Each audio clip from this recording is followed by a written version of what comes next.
Every night, billions of people go to sleep. Many millions of them trust a little machine to make them conscious again at exactly 6:30 in the morning.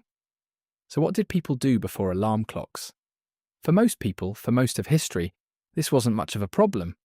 A farmer didn't need to feed the chickens at exactly 6:03. They got up around dawn. But some people really did need to wake up at a particular time. A monk might need to get up in the middle of the night to pray. A sailor might need to take over the next watch. A soldier might need to relieve another guard. And eventually, millions of factory workers had to be at work at a fixed time.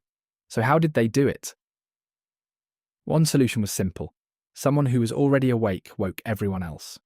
Monasteries used bells to call monks to prayer. Soldiers and sailors worked in watches, so one watch could wake the next. Towns had church bells that could wake or alert large numbers of people at once. But people also invented devices that could wake them without another person. And some were surprisingly elaborate. The ancient Greeks used water clocks. Water flowed from one container to another at a predictable rate, allowing them to measure time even at night. Some water clocks could eventually trigger a sound. One famous design attributed to Plato used water and trapped air to produce a whistle. More than 2,000 years ago, people had already built a machine that could annoy them awake. Later, people also used candle clocks. A candle burned down at a reasonably predictable rate. In some versions, metal pins were inserted into the wax. When the candle burned down far enough, a pin came loose and dropped onto a metal surface. Clang. An alarm clock that was also on fire. For centuries, though, needing to wake up at an exact time remained a relatively limited problem. Then came factories. Factory workers didn't just need to get up early, they needed to get up on time.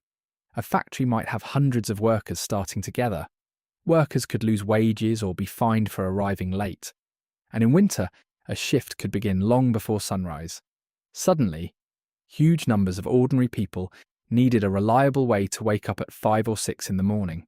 Mechanical alarm clocks existed, but early ones were expensive, and many workers couldn't afford them. So in industrial Britain and Ireland, people came up with a wonderfully simple solution.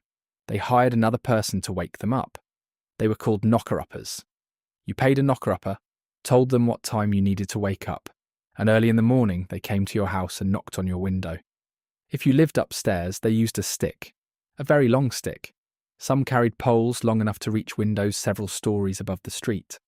Others reportedly used pea shooters to fire dried peas at their customers' windows. So instead of an alarm going off at 5 in the morning, you might wake to a stranger outside shooting peas at your bedroom. And it wasn't enough to knock once. The knocker-upper had to make sure you were actually awake before moving on to the next customer. Which raises an obvious question. Who woke the knocker-upper? Fortunately, there wasn't another knocker-upper, and another knocker-upper for that knocker-upper. Some people doing the job were already awake during the night, including night workers and watchmen. Others simply kept very early schedules. And this wasn't some brief, strange transition that disappeared immediately.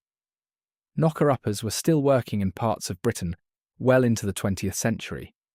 Eventually, alarm clocks became cheap and reliable enough that paying someone to visit your house every morning stopped making much sense. The knocker-upper disappeared.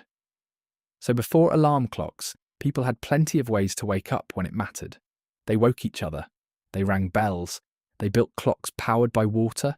They dropped bits of metal out of burning candles.